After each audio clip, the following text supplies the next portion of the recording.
République démocratique du Congo. Dynamique pour une sortie de crise du soc en sigle.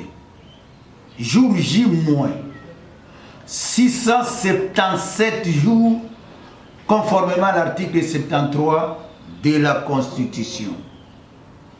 Déclaration politique en rapport avec les discours du président de la République sur l'état de la nation le lundi 13 décembre 2021. En lieu et place d'un discours sur l'état de la nation prévu par la Constitution, spécialement en article 77, M. Félix Antoine Tshisekedi Tshilombo a livré au peuple congolais un message étalant ses aveux les plus complets d'impuissance et de capitulation sur les problèmes qui assaillent le vécu quotidien des populations congolaises et sur les velléités d'occupation effective du territoire national, de balkanisation de notre pays, d'abandon de notre indépendance et de notre souveraineté, ainsi que de pillage systématique de nos ressources naturelles au profit des pays agresseurs soutenus par des grandes puissances bien connues. La DISOC a une fois de plus épinglé avec désolation plusieurs points de violation de la Constitution, notamment les prétendues instructions aux allures dictatoriales données au gouvernement par le président de la République en lieu et place de la concertation et collaboration entre les deux institutions conformément à l'article 91 de la Constitution. En rapport avec les opérations militaires conjointes en cours entre les FARDC et l'IPDF, la DISOC soutient la Constitution en main que M. Félix Tshisekedi ne devait pas se limiter à informer le Parlement, mais devait solliciter et obtenir l'autorisation de ces derniers pour l'entrée des troupes étrangères dans notre pays au fin de mener des opérations militaires assimilées à une guerre. Cet appel des forces ougandaises est une preuve éloquente de l'échec patent de l'état de siège et permet à l'Ouganda, condamné à juste titre par la justice internationale, de ne plus payer les dommages et intérêts alloués à la RDC pour réparation des préjudices incommensurables causés lors de son agression contre notre pays.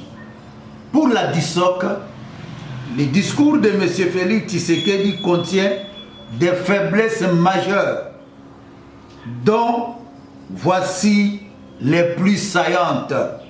1. Autant M. Félix Tshisekedi a demandé d'honorer les compatriotes militaires et civils tombés à cause de l'activisme des groupes armés, autant il aurait dit honorer également la mémoire de nos compatriotes morts de la pandémie de la Covid-19. 2. Pas un mot sur la durée exacte des opérations militaires conjointes RDC-Ouganda au regard de l'expérience malheureuse de la MONUSCO. 3.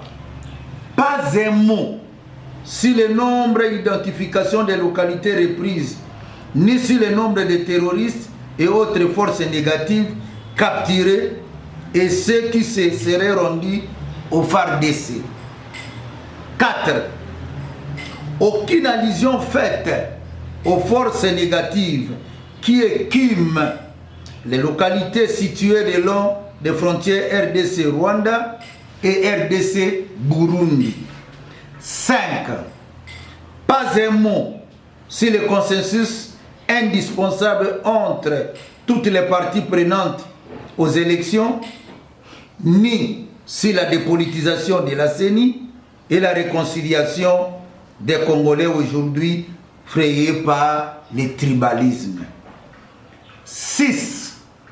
Pas un mot sur la taxe RAM et la restitution des fonds perçus indûment, dont des abonnés clochardisés et le Parlement ont exigé la suppression. 7. Aucune allusion faite sur le nombre de personnes vaccinées en RDC contre le Covid-19 et des décès enregistrés suite à cette pandémie. 8. Aucune allusion sur la mise en chantier de la reconstruction du grand marché central de Kinshasa-Gombe. 9. Pas un mot sur les grèves des enseignants, des médecins, des infirmiers et agents des régies financières qui ont marqué l'année qui s'achève.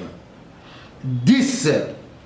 Aucune allusion, à peine voilée, sur la révision de la Constitution afin de permettre les amendements vantés de certains textes légaux se rapportant à la gestion des institutions provinciales.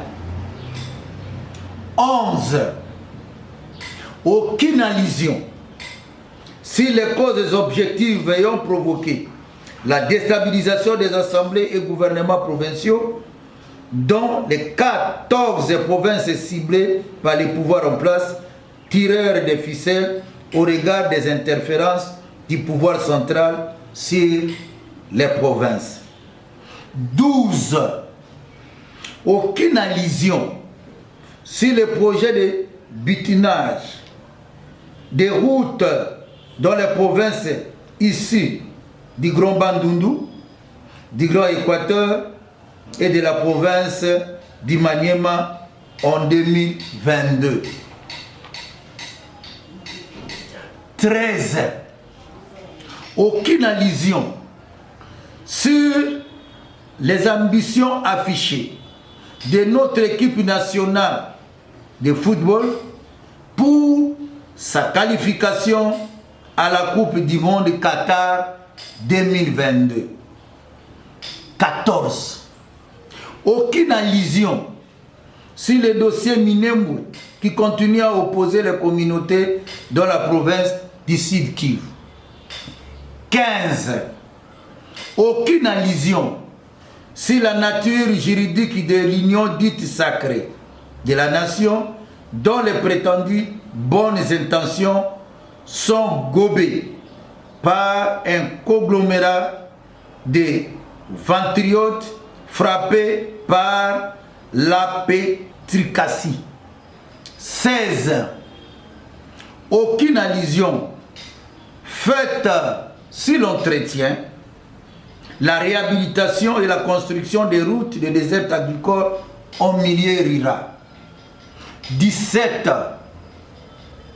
Aucune allusion faite sur la fête des prix des surgelés annoncés et promise depuis belle lurette.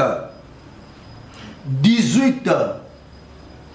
Aucune allusion sur la validation du document de politique nationale du secteur foncier ni sur les programmes d'aménagement du territoire. 19. Aucune allusion sur les performances réalisées par les pouvoirs en place après le divorce de la coalition FCC-CACH, alors que les FCC avaient été considérés comme l'élément de blocage. 20. Alors que le patriarche fait docteur Étienne Tshisekedi Wamulumba Derez Mémoire a toujours considéré le débauchage comme un acte d'immoralité politique dont il a beaucoup souffert. Pas un mot sur la sanctification des débauchages opérés par les pouvoirs actuels qui, pour des raisons inavouées, encourage et crédibilise ainsi le vagabondage politique. De ce qui précède, la DISOC estime que ce discours est un non-événement. C'est du déjà entendu. Une énième distraction imposée au peuple congolais par M. Félix Antoine Tshisekedi Tshilombo, dont le bilan de 3 ans au pouvoir est largement négatif. On peut tout nous empêcher, sauf nous interdire de réfléchir. Fait à Kinshasa le 16 décembre 2021, le coordonnateur Jean-Pierre Lissanga Bonganga, président national de la Convention chrétienne pour la démocratie. Nous avons dit et nous vous remercions.